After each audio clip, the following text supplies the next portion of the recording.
Hello दोस्तों, अगर आप रेलवे ग्रुप डी की तैयारी कर रहे हैं या रेलवे की किसी भी एग्जाम की तैयारी कर रहे हैं या आप एसएससी की तैयारी कर रहे हैं, तो ये क्लास आपके लिए बहुत ही शानदार होने वाला है।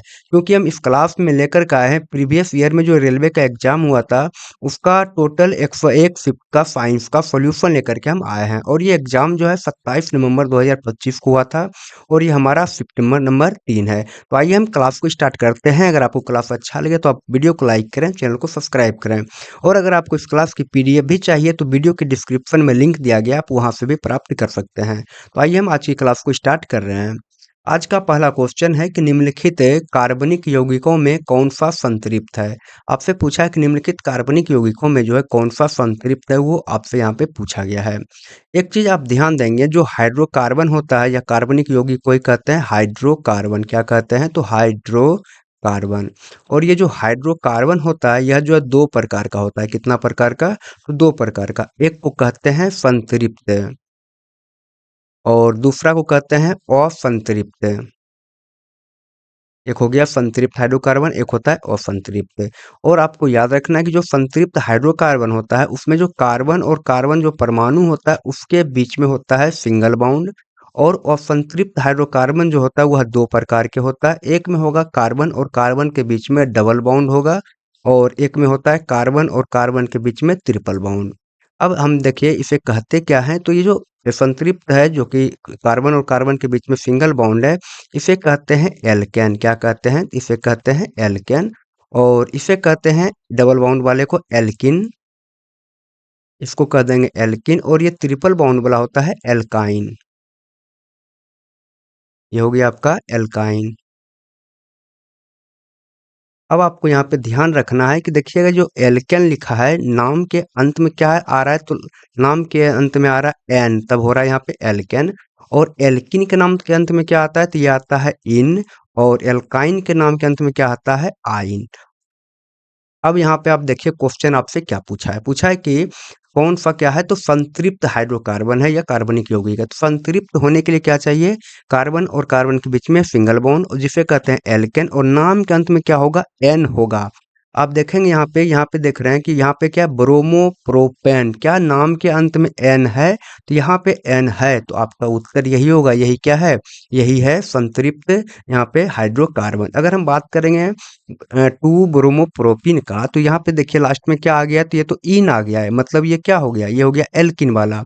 ये हो गया प्रोपाइन, यानी कि नाम के अंत में आइन, यानी कि ये हो गया है एल्काइन वाला, यानी कि असंतृप्त है। और ये प्रोपिन लास्ट में आया इन, ये भी क्या है? असंतृप्त। यानी कि ये तीनों असंतृप्त हाइड्रोकार्बन है। और ये क्या है? नाम के अंत में आया है एन, तो ये है क्या? तो ये है संतृप्त हाइड्रोकार्बन। यहाँ से आपका ये क्वेश्चन क्लियर हो जाता है। अगला प्रश्न आ गया यहाँ पे कि निम्नलिखित में से किसमें रिजु श्रृंखला वाले हाइड्रोकार्बन होते हैं। देखिए दोस्तों, ये जो रिजु श्रृंखला वाला जो हाइड्रोकार्बन होता है, तो रिजु श्रृंखला का मतलब होता है बिना शाखित वाला, यानी कि बिना शाखित श्रृंखला। यहाँ पे होगा बिना शाखित श्रृंखला। तो आप यहाँ देखेंगे, यहाँ पे आपको दिखेगा ब्यूटेन। ब्यूटेन का फॉर्मूला होता है C4H10। अगर आप इसका स्ट्रक्चर को बनाएंगे तो आप कार्बन चार को एक ही लाइन में लिख लेंगे। उसके बाद क्या होगा, जहां जहां जगह आपको खाली दिखाए वहां क्या करेंगे, तो हाइड्रोजन को हम बैठा देंगे। तो आपको यहाँ पे जो दिख रहा है ब्यूटेन का स्ट्रक्चर, क्या आपको ये शाखित वाला दिख रहा है? कहीं ना कहीं शाखा निकला है क्या? नहीं। तो आपको लगेगा कि नहीं, ये शाखा इसमें नहीं निकला हुआ, इसका मतलब ये क्या है? तो यह है रिजु श्रृंखला वाला हाइड्रोकार्बन। इसलिए आपका उत्तर यहाँ पे क्या होगा? ब्यूटेन हो जाएगा। बाकी यहाँ पे जितना भी दिया गया सभी क्या होगा? सभी होगा शाखित श्रृंखला वाला, यानी कि कार्बन कार्बन तो सीधा चेन के रूप में जुड़ेगा ही, लेकिन उसमें ब्रांच भी निकल जाएगा कहीं ना कहीं, है ना? इसे ही कहते हैं शाखित वाला। अगला प्रश्न आ गया, निम्नलिखित में से किसमें अधिक अम्लता होती है। तो सबसे ज्यादा अम्लता किसमें होता हुआ आपसे पूछा गया है। तो जब भी हम अम्लता या क्षारीयता को देखते हैं तो हम उसके पीएच वैल्यू से ही देख पाते हैं कि उसका पीएच मान कितना है। तो जल का जो पीएच मान होता है वह होता है लगभग 7 होता है। और सिरका का पीएच मान लगभग 3 के आसपास होता है। और नींबू के रस का पीएच मान 2.5 होता है। और दूध का पीएच मान होता है 6.5। तो आप देखिए यहाँ पे कि सबसे कम पीएच मान किसका है, तो आप कहेंगे नींबू के रस का। तो जितना सबसे कम पीएच मान अगर नींबू का है, इसलिए यह क्या होगा, सबसे अधिक अम्लीय होगा। यानी जितना पीएच मान कम उतना अधिक अम्लीय होता है, पीएच मान ज्यादा तो वह धीरे धीरे करके क्षारीय हो जाता है। अगला प्रश्न, आगे निम्नलिखित में से कौन सा सबसे तेजी से विसरण दर्शाएगा। देखिए दोस्तों, यहाँ पे आपको क्या है, तो चार ऑप्शन दिया गया और आपसे पूछा है कि निम्नलिखित में से कौन सा जो है सबसे तेजी से विसरण को दर्शाएगा, ये आपसे पूछा गया है। पहली बात, ये विसरण क्या होता है दोस्तों, विसरण होता है अगर एक पदार्थ है और पदार्थ हम जानते हैं कि कणों से मिलकर के बना होता है, और ये दूसरा पदार्थ है, यह है दूसरा पदार्थ है, और ये एक पदार्थ और दूसरे पदार्थ में क्या होगा, तो एक पदार्थ का कण जो है दूसरे पदार्थ में जाकर के घुल जाएगा, हम इसे ही कहते हैं विसरण। तो यहाँ पे देखेंगे, यहाँ पहला ऑप्शन है गैस में गैस का, तो यही आपका उत्तर हो जाएगा। क्यों आपका उत्तर ये होगा, क्योंकि हम जानते हैं कि गैस में क्या होगा, बहाव का गुण पाया जाता है, इसका जो कण होता है गैस का कण, उसके अंदर अंतरा अणुक बल क्या होता है, काफी कम होता है। इसलिए क्या होगा, गैस में बहने की, अगर आप गैस को निकाल देंगे तो यहाँ से तुरंत कहीं और चला जाता है। तो अगर जैसे हम बात करेंगे, अगर अगरबत्ती को जलाते हैं, अगर आप अगरबत्ती से 20 फीट भी दूर चले जाते हैं, तो अगरबत्ती जलाने के बाद 2-4 सेकंड होते होते आपके नाकों तक अगरबत्ती की खुशबू पहुंच जाता है। इसका मतलब क्या है, तो अगरबत्ती क्या है, गैसीय, वो जला है तो वो गैसीय रूप में हो गया है, और वायुमंडल में भी क्या होता है, गैस होता है। तो अगरबत्ती के गैस का जो कण है वायुमंडल में घुल करके आपके तक पहुंच गया, इसे हम कहते हैं विसरण। और सबसे अधिक जो विसरण होता है, तेजी से जो होगा, वह गैस और गैस में ही होता है। इसलिए आपका उत्तर ए नंबर यहाँ पे सही हो जाएगा। अगला क्वेश्चन आगे है, विद्युत ऊर्जा, शक्ति और समय के बीच क्या संबंध होता है। दोस्तों यहाँ पे अगर हम बात करेंगे शक्ति के लिए, तो शक्ति बराबर एक फॉर्मूला होता है, आपको ये फॉर्मूला को याद रखना है। ऊर्जा बटे समय क्या होता है, ऊर्जा बटे समय, ये होता है शक्ति के लिए फॉर्मूला। लेकिन आपसे देखिए ऊर्जा बराबर यहाँ पे पूछा गया है, तो ऊर्जा बराबर इसके नीचे कुछ नहीं तो एक हो जाएगा, तो कोना कोनी अगर हम गुना कर दें, ये होगा ऊर्जा बराबर निकल करके आएगा शक्ति, शक्ति गुना समय, क्या आएगा या नहीं, तो यही आएगा। तो वही आपसे पूछा है कि ऊर्जा, शक्ति और समय के बीच में क्या संबंध है, तो ऊर्जा बराबर होता है शक्ति गुना समय, तो ऊर्जा बराबर शक्ति गुना समय। ऑप्शन नंबर यहाँ पे आपका जो है बी सही हो जाएगा। अगला प्रश्न आगे है, जब बंदूक चलाई जाती है तो गोली आगे की ओर बढ़ती है क्योंकि डैश।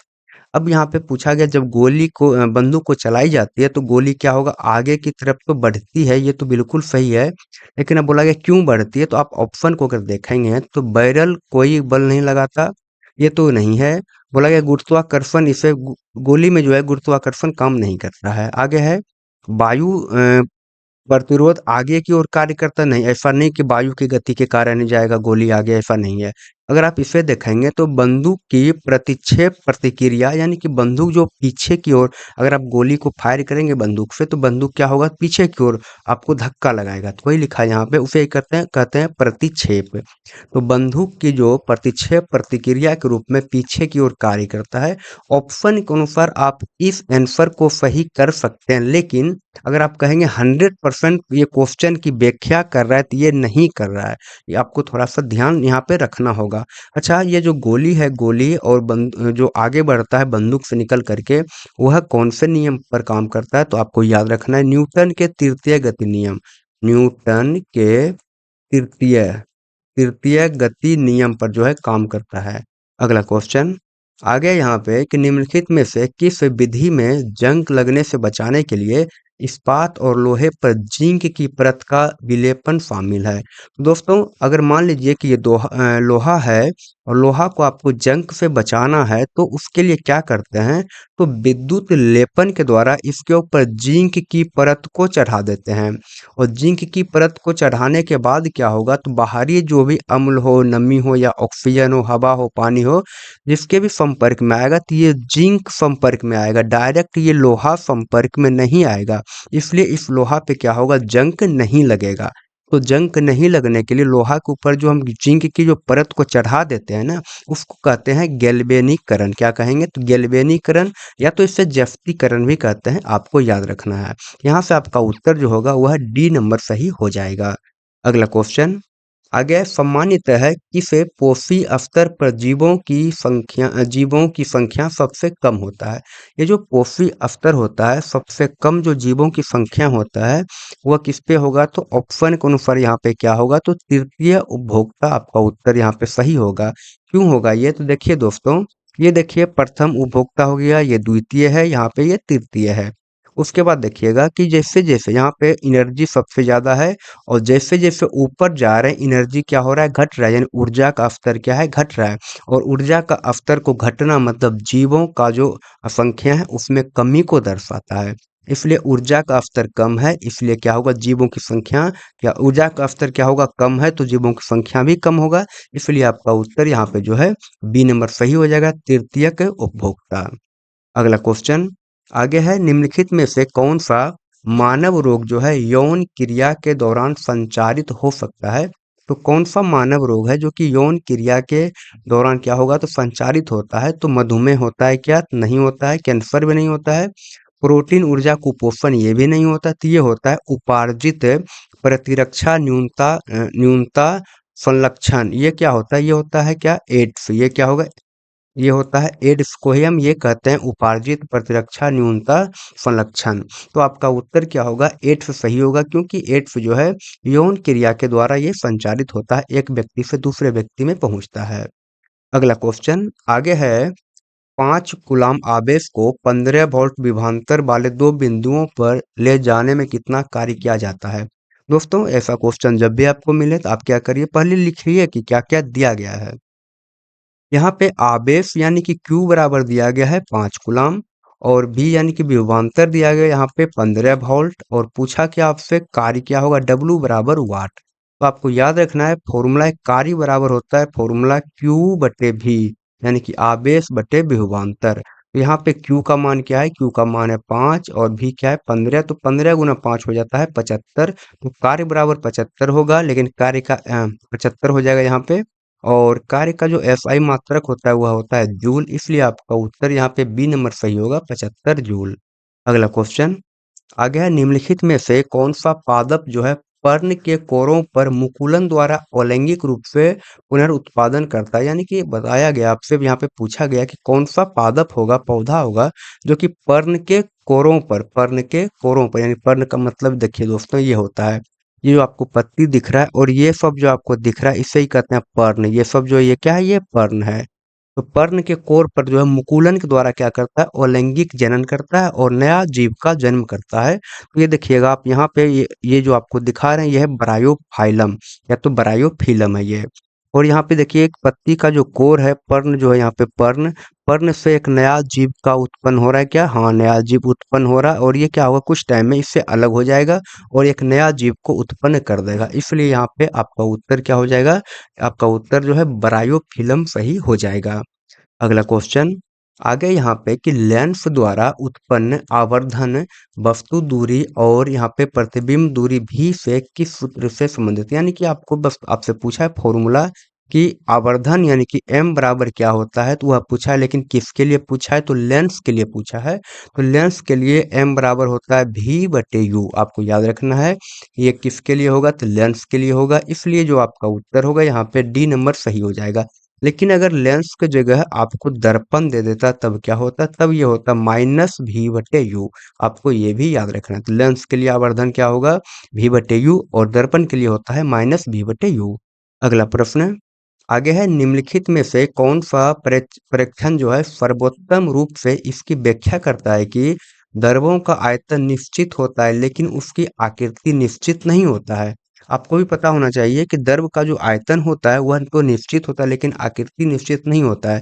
क्योंकि मान लीजिए कि ये एक गिलास है और इस गिलास में आप एक गिलास पानी लेकर के आए हैं। तो अभी यहाँ पे जो एक गिलास पानी, मान लीजिए यहाँ पे एक गिलास पानी है और इस एक गिलास पानी मान लेते हैं कि ये मान लीजिए कि 500 ग्राम है। कितना है, तो 500 ग्राम है। अगर इस पानी को आप एक कटोरी लेकर के आएंगे और इस कटोरी में इस पानी को क्या करेंगे, उधेल देंगे यानी कि उझल देंगे आप। तो आप बताएंगे हमको क्या ये 500 ग्राम जो पानी था अब क्या ये 500 ग्राम से ज़्यादा हो जाएगा या कम हो जाएगा, तो आप कहेंगे नहीं, ये तो 500 ग्राम ही रहेगा जल की मात्रा। तो क्या इसका आयतन चेंज हुआ क्या? आयतन आयतन तो चेंज नहीं हुआ, लेकिन आकृति चेंज हो गया। क्यों? क्योंकि यहाँ पे जब गिलास में पानी था, तो गिलास में जब पानी था तो गिलास के आकार का था, कटोरी में डाल दिए तो कटोरी के आकार का ये हो गया है। अब यहाँ से आप ऑप्शन को पढ़ें। बोला गया एक स्पंज को संपीड़न करने पर इसकी आकृति बदल जाती है, तो ये नहीं होगा। देखिए आपसे पूछा क्या सर्वोत्तम उदाहरण कौन सा है कि द्रव का आयतन क्या होता है? निश्चित, लेकिन उसकी आकृति अनिश्चित होता है।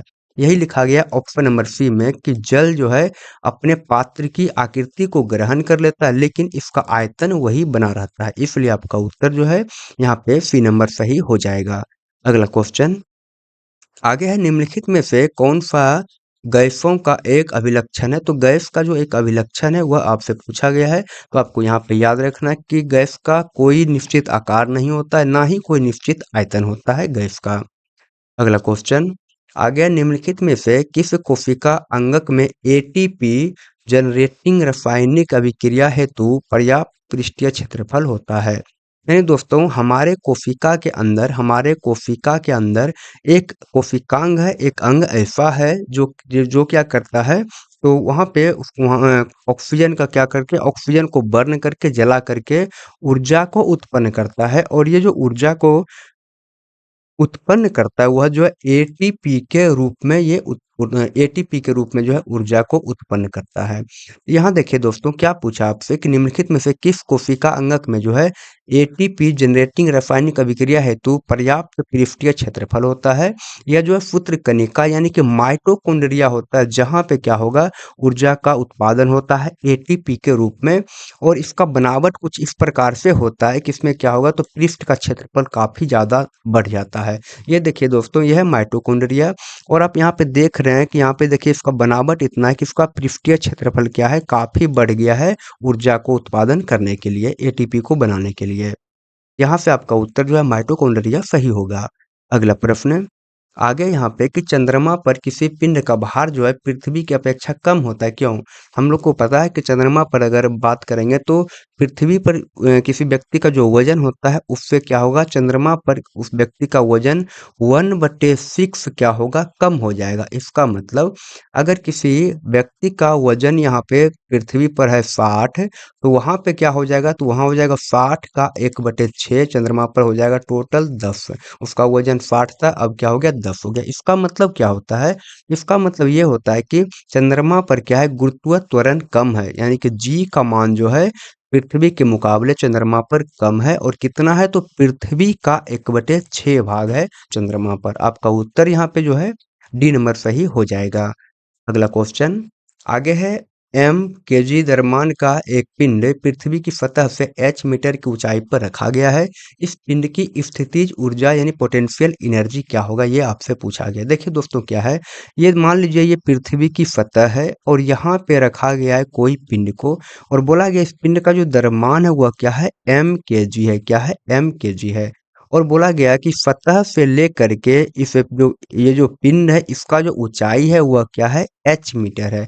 ऊंचाई क्या है, एच मीटर है। तो बोला गया आपसे कि स्थितिज ऊर्जा क्या होगा। तो यहाँ पे स्थितिज ऊर्जा जो होगा, अच्छा आप बताएंगे अगर ये ऊपर इसको उठाया गया इस वस्तु को, क्या यहाँ पे गुरुत्वाकर्षण बल काम करेगा? तो आप कहेंगे हाँ जी तो काम करेगा। जी यानी कि गुरुत्वाकर्षण क्या होगा, यहाँ पे काम करेगा। तो आपसे पूछा स्थितिज ऊर्जा का फॉर्मूला क्या होगा, तो स्थितिज ऊर्जा बराबर होता है mgh, मतलब क्या, द्रव्यमान गुना गुरुत्वीय त्वरण गुना ऊंचाई। तो आपका उत्तर यहाँ पे mgh सही हो जाएगा। अगला क्वेश्चन आगे यहाँ पे कि ऑक्सीजन जैसे सूक्ष्म अणु कोशिका झिल्ली से आसानी से क्यों गुजर जाते हैं, लेकिन स्टार्च या प्रोटीन बड़े अणु नहीं गुजर सकते? देखिए दोस्तों अगर ये कोशिका है और कोशिका के सबसे बाहरी आवरण को कहते हैं हम कोशिका झिल्ली, क्या कहते हैं, कोशिका झिल्ली। और दोस्तों ये जो कोशिका झिल्ली होता है उसे क्या कहा जाता है, अर्ध पारगम्य झिल्ली, या तो इसे कहते हैं चयनात्मक झिल्ली। क्या कहते हैं, चयनात्मक झिल्ली। अब इसे क्यों कहते हैं, क्योंकि ये जो है अपने में से कोई भी पदार्थ को बाहर या तो अंदर, कोई पदार्थ को अंदर आना या किसी पदार्थ को यहाँ से बाहर निकलना, वो क्या होगा, यहाँ से कोशिका झिल्ली से होता है। लेकिन सभी का सभी पदार्थ अंदर नहीं आता है और सभी पदार्थ बाहर नहीं जाता है। वो चयन करके जिस पदार्थ की जरूरत है और जो पदार्थ का कण छोटा है उसको अंदर आने देता है या बाहर जाने देता है, बाकी किसी को नहीं। इसलिए आपका जो उत्तर यहाँ पे होगा यह है कि कोशिका झिल्ली जो होता है चयनात्मक पदार्थ के लिए पारगम्य होता है, यानी चयन करके भेजा जाता है कौन कौन बाहर जाएगा या कौन अंदर आएगा, चयन करके। सभी पदार्थ बाहर या अंदर नहीं हो सकता है। इसलिए आपका उत्तर यहाँ पे सी नंबर सही हो जाएगा। अगला क्वेश्चन आगे है, किसी मेज पर मंद आघात करने पर उत्पन्न ध्वनि के मृदु होने का कारण क्या है? दोस्तों अगर हम ध्वनि तरंग को दिखाने की कोशिश करेंगे यहाँ पे तो ऐसे करके ध्वनि तरंग जो है ऐसे करके यहाँ पे ध्वनि तरंग ऐसे चलता है। और यहाँ देखिएगा दोस्तों कि अगर हम बात करेंगे यहाँ से यहाँ तक जो आपको उठा हुआ पूरा का पूरा दिख रहा है उसे करते हैं आयाम, उसे क्या कहेंगे, ए यानी कि आयाम कहते हैं। ये भी आयाम है और यहाँ जो आप देख रहे हैं ये भी क्या है, इसे भी हम कहते हैं आयाम। अब दोस्तों अगर आप किसी मेज पर जो है आप अगर उस पे चोट करेंगे, अगर धीरे से अगर चोट करते हैं तो ये जो आयाम होगा कुछ ऐसा होगा, धीरे, है ना, बिल्कुल छोटा आयाम। ए का मान क्या होगा, ए का मान होगा छोटा। अगर आप खूब जोर से उसको मेज को पीटते हैं, अगर बहुत ज्यादा आवाज करता है, इसका मतलब उसका आयाम क्या होगा, बहुत ही ज्यादा बड़ा होगा।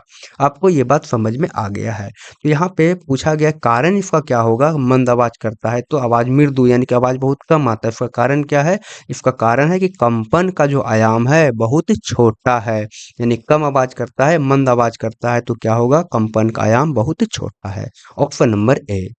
अगला क्वेश्चन आगे है, एचआईवी संचरण के संबंध में निम्नलिखित में से कौन सा कथन सत्य है, ये आपसे पूछा गया है। तो यहाँ पे एचआईवी जो होता है दोस्तों वह क्या होगा, तो यौन क्रियाओं से संचरित हो सकता है, यानी कि एचआईवी का जो ट्रांसफर होता है वह यौन क्रियाओं के द्वारा संचरित होता है। इसलिए यहाँ पे ये कथन सही है, ऑप्शन नंबर बी। अगला क्वेश्चन आगे है, एकल फसल खेती की तुलना में अंतरा सस्यन यानी कि एंटर क्रॉपिंग जो होता है किस प्रकार लाभदायक है। दोस्तों यहाँ पे आप समझेंगे एकल खेती का मतलब होता है कि आप एक खेत में क्या किए हैं, तो एक ही प्रकार के फसल को आप एक खेत में लगाए हैं, उसे कहते हैं एकल फसल खेती। लेकिन अंतरा सस्यन यानी कि इंटर क्रॉपिंग में क्या होता है, इसमें जो है एक ही खेत में कई प्रकार के, आप एक ही खेत में क्या करेंगे, तो कई प्रकार के फसल को यहाँ पे लगा देंगे, इसे कहते हैं इंटर क्रॉपिंग यानी कि अंतरा सस्यन। ये बात आपको समझ में आया है। लेकिन पूछा गया आपसे क्या कि इसके तुलना में एकल खेती के तुलना में जो है अंतरा सस्यन ज्यादा लाभदायक है। क्यों होता है दोस्तों ज्यादा लाभदायक, तो क्योंकि जो है जो अलग अलग पौधे को जो है मिट्टी से अलग अलग प्रकार का पोषक तत्व चाहिए, तो अलग अलग प्रकार का पौधा रहेगा तो अलग अलग प्रकार का पोषक तत्व को ग्रहण कर लेगा। और अगर मान लीजिए कि किसी भी कारण से इस पौधे में कोई रोग हो जाता है, तो ये तो पौधा में कोई रोग हो गया तो अगला पौधा जब रहेगा इसके नजदीक में तो कोई और पौधा रहेगा उसमें रोग क्या होगा, नहीं होगा। इसलिए आपका उत्तर होगा यहाँ पे कि पोषक तत्वों का जो है कुशलता पूर्वक उपयोग करता है और रोगों का प्रसार को रोकता है। एक फसल से एक पौधा से दूसरा पौधा में जो उसमें रोग का प्रसार होगा उसको भी यहाँ पे रोका जाता है अंतरा सस्यन खेती के द्वारा। अगला प्रश्न आगे यहाँ पे कि एक कार जो है विरामा अवस्था से चलना शुरू करती है और 5 सेकंड तक समान रूप से 2 मीटर प्रति सेकंड स्क्वायर त्वरित होती है, कार का अंतिम वेग क्या है, ये आपसे पूछा गया है। दोस्तों आप पहले बताएंगे हमको कि कोई भी कार कहाँ से स्टार्ट होता है, तो विरामा अवस्था से, मतलब चलने के पहले क्या ये विराम में था, तो अगर विराम में था तो उसका प्रारंभिक वेग यानी कि u क्या होगा, तो u बराबर हो जाएगा 0 मीटर प्रति सेकंड, क्योंकि वो विराम में था तो वेग क्या होगा, तो 0 होगा। लेकिन समय क्या है, 5 सेकंड तक, तो t बराबर यहाँ पे आपको दिया गया है 5 सेकंड। और बोला गया त्वरित होता है 2 मीटर प्रति सेकंड स्क्वायर से, त्वरण यानी कि a बराबर हो जाएगा यहाँ पे 2 मीटर प्रति सेकंड स्क्वायर। अब आपसे पूछा अंतिम वेग क्या है, तो अंतिम वेग यानी कि v क्या है, ये आपसे पूछ लिया गया है। तो अब यहाँ पे अब दोस्तों देखेंगे क्या होगा, तो अगर हम बात करेंगे न्यूटन के प्रथम गति नियम से, तो वहाँ फॉर्मूला है v बराबर u प्लस ए टी। इस पे आप बैठाएंगे तो v बराबर होगा, u का मान क्या है, तो u का मान है 0 प्लस a का मान है यहाँ पे 5 और t का मान क्या है, a का मान है 2 और यहाँ पे t का मान है 5, a का मान क्या है 2 हो जाएगा, 5 दूना हो जाएगा 10, v बराबर 10 यहाँ पे 10 मीटर प्रति सेकंड, इसलिए आपका उत्तर जो होगा बी नंबर सही हो जाएगा, 10 मीटर प्रति सेकंड। अगला क्वेश्चन आगे है, जब कार्बन डाइऑक्साइड को चूने के पानी से प्रवाहित किया जाता है तो डैश अवक्षेपित होता है।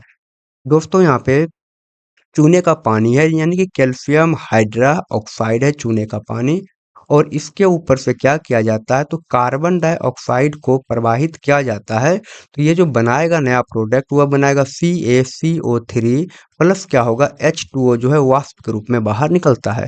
तो यहाँ पे देखिए दोस्तों क्या होगा, तो बोला गया है कि प्रवाहित किया जाता है तो डैश अवक्षेपित होता है, तो क्या होता है कैल्शियम कार्बोनेट या यहाँ पे कैल्शियम सल्फेट या तो कैल्शियम यहाँ पे हाइड्रोजन कैल्शियम हाइड्रोक्साइड या तो कैल्शियम बाई कार्बोनेट, क्या यहाँ पे होता है तो आप देखेंगे यहाँ पे आपको दिख रहा है कैल्शियम कार्बोनेट। तो क्या अवक्षेपित होता है तो कैल्शियम कार्बोनेट अवक्षेपित होता है, ऑप्शन नंबर ए। अगला क्वेश्चन आगे है, माइटोकॉन्ड्रिया इसलिए विशेष है क्योंकि उसमें जो है स्वयं का DNA और राइबोसोम पाए जाते हैं, इस आधार पर उसके कार्य हैं। देखिए दोस्तों माइटोकॉन्ड्रिया जो होता है वह एक विशेष कोशिकांग है जिसमें क्या होगा स्वयं का DNA भी होता है और इसमें स्वयं का राइबोसोम भी पाया जाता है। तो आपको याद रखना है कि राइबोसोम जो होता है इसका काम क्या है, इसका काम है प्रोटीन का संश्लेषण करना। क्या काम है तो प्रोटीन का संश्लेषण, प्रोटीन का संश्लेषण करना, या तो आप इसे प्रोटीन की फैक्ट्री भी कहेंगे राइबोसोम को। ये बात आपको समझ में आ गया है। अब देखिए कि उसका कार्य जो होता है माइटोकॉन्ड्रिया का बोला गया, इस आधार पर उसके कार्य क्या है तो कोशिका में स्वयं विचरण करना नहीं, अपने स्वयं के कुछ प्रोटीन बनाना। जी हाँ, ये बिल्कुल सही होगा। क्यों? क्योंकि माइटोकॉन्ड्रिया के अंदर जो है स्वयं का जब स्वयं का राइबोसोम पाया जाता है तो राइबोसोम का काम ही है प्रोटीन का संश्लेषण, यानी कि प्रोटीन को बनाना। तो अगर माइटोकॉन्ड्रिया में राइबोसोम है तो क्या वो अपने लिए प्रोटीन नहीं बनाएगा? जी हाँ, बनाएगा। इसलिए इसका कार्य जो होगा अपने स्वयं के कुछ प्रोटीन बनाना, ऑप्शन नंबर बी सही उत्तर। अगला क्वेश्चन आगे है, एक उत्तल दर्पण के ध्रुव और वक्रता केंद्र के बीच की दूरी प्लस का 40 सेंटीमीटर है। इस दर्पण के ध्रुव और फोकस दूरी के बीच की दूरी कितना होगा? दोस्तों यहाँ पे बोला गया है, देखिए क्या है तो एक उत्तल दर्पण है, उत्तल दर्पण की बात करेंगे तो ये क्या होगा उभरा हुआ होता है बाहर की तरफ है, और यहाँ पे इसको कह देते हैं एफ और मान लीजिए इसको कहते हैं हम सी। तो बोला गया इसका जो सी है वक्रता के बोला गया ध्रुव, ये होता है आपका पोल। पोल और सी के बीच का दूरी कितना है तो प्लस का 40 सेंटीमीटर, और पोल और ध्रुव के जो पोल और यहाँ पे वक्रता केंद्र के जो बीच की दूरी होता है उसे कहते हैं आर, यानी कि वक्रता त्रिज्या। तो आर बराबर क्या है प्लस का 40 सेंटीमीटर है, लेकिन आपसे पूछा है यहाँ पे फोकस और यहाँ पे फोकस और ध्रुव के बीच का दूरी, ये दूरी आपसे पूछा गया है, यानी कि फोकस दूरी आपसे पूछा गया है। तो आपको फॉर्मूला याद रखना है, फोकस दूरी क्या होता है वक्रता त्रिज्या की आधी होती है, यानी कि एफ बराबर होता है r/2। तो आर तो प्लस का 40 सेंटीमीटर, यहाँ पे 4 लिखा गया है, आप इसे 40 कर लेंगे, यहाँ पे है 40 है। तो यहाँ पे r/2 होगा तो यानी कि 40 बटे क्या हो जाएगा 2 हो जाएगा, इसको कटाएंगे तो ये 20 बार में कटेगा। तो f बराबर क्या होता है प्लस का 20 सेंटीमीटर। वैसे आपको याद रखना है कि वक्रता केंद्र का आधा होता है फोकस दूरी, तो यहाँ पे फोकस दूरी क्या होगा तो प्लस का 20 सेंटीमीटर हो जाएगा। अब दोस्तों अगर आपको इसका PDF भी चाहिए तो आप वीडियो के डिस्क्रिप्शन में लिंक दिया है, आप वहां से इसे प्राप्त कर सकते हैं। और आप हमें कमेंट में ज़रूर बताएं कि आपको क्लास कैसा लगा। अगर आपको क्लास अच्छा लगा हो तो आप वीडियो को ज़रूर लाइक करें और चैनल को भी सब्सक्राइब करें। हम मिलते हैं आपसे अगले क्लास में, तब तक के लिए बाय, थैंक यू।